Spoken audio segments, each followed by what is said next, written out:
दोस्तों, भारत और न्यूजीलैंड की फ्री ट्रेड डील या फ्री ट्रेड एग्रीमेंट आप इसको कह सकते हैं, एफटीए, ये मंजूर हो गई है। दोनों पार्टीज ने बोला है कि ठीक है, डन, हमें पसंद है, उन्होंने बोला हमें पसंद है, और ये फर्स्ट हाफ ऑफ 2026 में साइन हो जाएगी। बहुत बड़ी खबर है। एक फोन कॉल और दो देशों के रिश्तों में नई इबारत लिख दी गई। जी हां, प्रधानमंत्री नरेंद्र मोदी और न्यूजीलैंड के प्रधानमंत्री क्रिस्टोफर लक्सन के बीच एक महत्वपूर्ण टेलीफोनिक बातचीत हुई। की होगी खबर कि जो न्यूजीलैंड के साथ भारत फ्री ट्रेड जो शुरू किया है, एग्रीमेंट किया है, उसको आप कैसे देखते हैं? और जो भारतीय हैं उनके लिए, जो सामान बना के या सर्विसेज न्यूजीलैंड एक्सपोर्ट करना चाहते हैं उनके लिए, जो इमिग्रेट करना चाहते हैं उनके लिए, और ये न्यूजीलैंड के लोगों के लिए भी बहुत बड़ी खबर है, जो महज औपचारिक नहीं थी, बल्कि भारत के व्यापारियों, छात्रों और साथ ही आम लोगों के लिए एक बड़ी खुशखबरी लेकर आई। दोनों नेताओं ने संयुक्त रूप से एक ऐतिहासिक मुक्त व्यापार समझौता यानी फ्री ट्रेड एग्रीमेंट का ऐलान कर दिया। शाजिया, मैं बता रहा हूँ, ये जो लोग इंचार्ज हैं वो सिर्फ और सिर्फ उनका दिमाग पैसे पे है। को पाकिस्तान को अपनी सियासी तारीख के ऊपर नज़र डालते हुए रियासत ने मुख्तलिफ वक्तों के अंदर जो पॉलिसीज़ पाकिस्तान के अंदर रवा रखी, उसका ज़रूर जायज़ा लेना चाहिए ताकि अपनी उन गलतियों से सबक सीखते हुए आइंदा के लिए बेहतरी की राह मुतय्यन की जा सके। आज मैं आपको इस फ्री ट्रेड एग्रीमेंट, ये जो डील हुई है ना, मैं इसके बारे में आपको कुछ बातें बताऊंगा। फिर से मैं रिपीट करता हूं, ये साइन नहीं हुई है। द फर्स्ट हाफ ऑफ 2026 ये डील साइन हो जाएगी। अभी 100% एग्रीमेंट। जहां तक बात है फ्री ट्रेड एग्रीमेंट्स की, तो ये तकरीबन 23 से ज्यादा कंट्रीज के साथ इंडिया कुछ कर चुका है और कुछ करने जा रहा है बहुत जल्द। अभी तकरीबन 3 दिन पहले ओमान के साथ भी नरेंद्र मोदी साहब विजिट पे गए थे, 3 रोजा। वहां पे भी उन्होंने फ्री ट्रेड एग्रीमेंट यानी एफटीए किया है। और आज मंडे को नरेंद्र मोदी साहब ने जो क्रिस्टोफर न्यूजीलैंड के प्राइम मिनिस्टर है उनके साथ एफटीए किया है। कई लोगों ने बोला कि नहीं साहब, बहुत अच्छी डील है। अब ये डील में हुआ क्या है, और ये जो एग्रीमेंट है, इस एग्रीमेंट का मकसद क्या है और इसका मतलब क्या है, कौन कौन सी चीजें हैं जिसमें भारत को फायदा होगा, कौन कौन सी ऐसी चीजें हैं जिसमें न्यूजीलैंड को फायदा होने वाला है। चलिए ये एफटीए डिस्कस करते हैं। भारत की 95% गुड्स पे या तो टैरिफ 100% एलिमिनेट हो जाएगा या सब्सटैंशियली रिड्यूस हो जाएगा दोस्तों। और जैसे जैसे ये इंप्लीमेंट होगी ट्रेड एग्रीमेंट, वैसे वैसे आप देखेंगे कि टैरिफ लगभग काफी सारे आइटम्स पे जीरो हो गए हैं। आधे प्रोडक्ट जो भारत भेजेगा New Zealand, more than half the products, ये डे 1 पे इनका टैरिफ जीरो हो जाएगा। यानी कि जिस दिन डील साइन हो गई वो डे 0 है। अगले दिन से more than half of the goods and services exported to New Zealand will have zero tariff। तो एक बहुत बड़ा मार्केट भारत के हाथ दोस्तों लग गया है।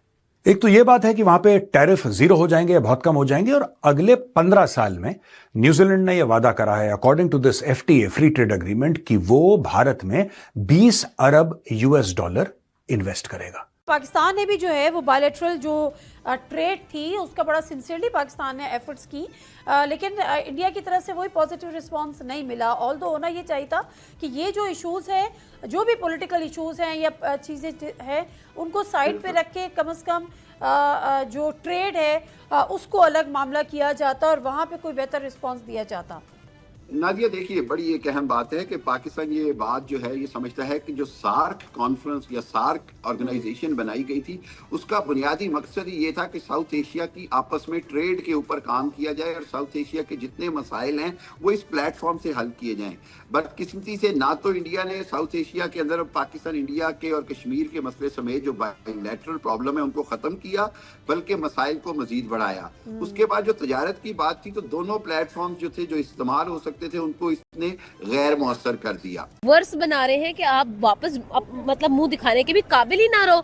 यार, आपको पता होना चाहिए कि देखिए, जब ये पाकिस्तान से आप अलग हुए थे, the only country, the only state जो कि आपको हेल्प आउट कर रही थी, दैट वाज इंडिया। ठीक है, और इंडिया के साथ आप लोगों ने इतने बुरे हालात कर दिए, इतना बुरा सलूक, उनको एक फायदा नजर आ रहा है जहाँ पर उनको विन विन नजर आ रही है, वो क्यों नहीं जाएंगे? Why won't they go there? Why won't they take that option? ठीक है, उनको पता है कि अगर हम दोनों मिल गए तो एशिया ऐसा बन जाएगा कि कोई अमेरिका की तरफ देखेगा ही नहीं, कोई यूरोप की तरफ देखेगा ही नहीं। तो दिस इज द पॉइंट यार। मोहम्मद यूनुस स्लो डाउन क्यों नहीं हो रहे हैं? सॉल्यूशंस हैं प्रॉब्लम्स के। उसके सर पर अमेरिका की दोस्ती का भूत सवार है। वो अमेरिका के कहने पर हर चीज करता है। They are doing with the greater force. So called super power जो है वो अपना जादू दिखा रही है और यहाँ पर सिर्फ फूट डालने की कोशिश कर रही है, दैट्स ऑल।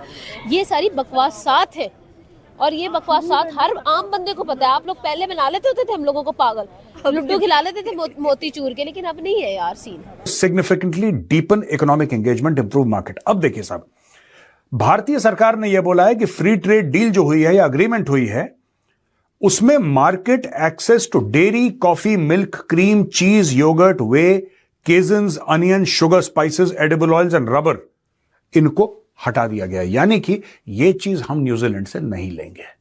अच्छा, New Zealand is amongst the top most suppliers और एक्सपोर्टर्स ऑफ डेयरी प्रोडक्ट्स।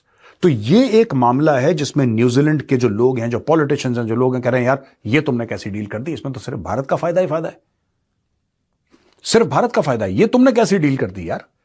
जिसमें वो कह रहे हैं हमारा जो सबसे जाना पहचाना एक्सपोर्ट है वो क्या है, वो तो डेयरी प्रोडक्ट्स हैं। वर्ल्ड क्वालिटी जिसको कहते हैं टॉप क्लास न्यूजीलैंड के डेयरी प्रोडक्ट्स, वो तो भारत कह रहा है हम आपसे लेंगे नहीं। अच्छा, भारत क्यों नहीं ले रहा दोस्तों? भारत इसलिए नहीं ले रहा क्योंकि भारत में जो छोटे छोटे फार्मर्स हैं, अगर न्यूजीलैंड का हमने बिल्कुल जिसको कहते हैं जीरो टैरिफ पे ले लिया माल यहां पे, तो न्यूजीलैंड जिस प्राइस पॉइंट पे बेचेगा, इस एफटीए से दोनों देशों को सीधा फायदा होगा, क्योंकि अक्सर हमने देखा है कि दो देशों के बीच मुक्त व्यापार समझौता होने में बरसों लग जाते हैं। नमस्कार दोस्तों, जय हिंद। दोस्तों, जहां एक तरफ सारी दुनिया आर्थिक मंदी में जूझ रही है, वहीं पर भारत कई देशों के साथ अपने नए मार्केट की तलाश में निकल पड़ा है। जहां पर कई देशों के साथ उन्होंने एफटीए किया है। लगभग बताया जा रहा है कि 32 से 33 देश हैं जिनके साथ एफटीए हो चुका है, और वहीं पर अगर बात की जाए तो कई देशों के साथ बातचीत जारी है। दोस्तों, ये तब है जब अमेरिका अभी भारत के ऊपर अपनी 50% टैरिफ लगाए हुआ है, और ये इस बात के इंतजार में है कि भारत कब इसके आगे घुटने टेक दे और अपने शर्तों पर बात मनवा ले अमेरिका। लेकिन दोस्तों, ऐसा होने वाला नहीं है। जिस तरह से पीएम मोदी देश को चला रहे हैं, आने वाले समय में सभी के लिए एक प्रेरणा स्रोत होगा। दोस्तों, अगर बात की जाए पाकिस्तान की, जो हर वक्त चीखता रहता है और ये कह रहा है कि किस तरह से भारत इतनी तेजी से आगे बढ़ रहा है, और वीडियो पसंद आए तो वीडियो को लाइक करें, शेयर करें और इस चैनल को सब्सक्राइब करें। मैं कहता हूं कि अगर मैं इस मुल्क पे कुछ भी मेरा अगर ये होता हिस्सा, मैं कहता मुझे पैसे नहीं चाहिए, मुझे इन लोगों से पैसे नहीं चाहिए, मैं इन लोगों को तख्त पे खड़ा करना चाहता हूं, मैं इन लोगों को सजा देना चाहता हूं, इसलिए कि इन्होंने हलफ उठाया। हमने तो नहीं हलफ उठाया, इन्होंने हलफ उठाया कि हम पाकिस्तान के लिए ये करेंगे वो करेंगे, पकड़े गए, गिल्टी हो गए। और तुम पैसे वापस करो, जाए जहन्नम पैसे। इनको एक दफे आप सजा दे दें, इतने पैसे उन्होंने जितने बनाए, दुगना पैसे कोई बनाने की कोशिश करेगा, फिर भी शाजिया उसको वो कहेगा नहीं यार मैंने तो देख लिया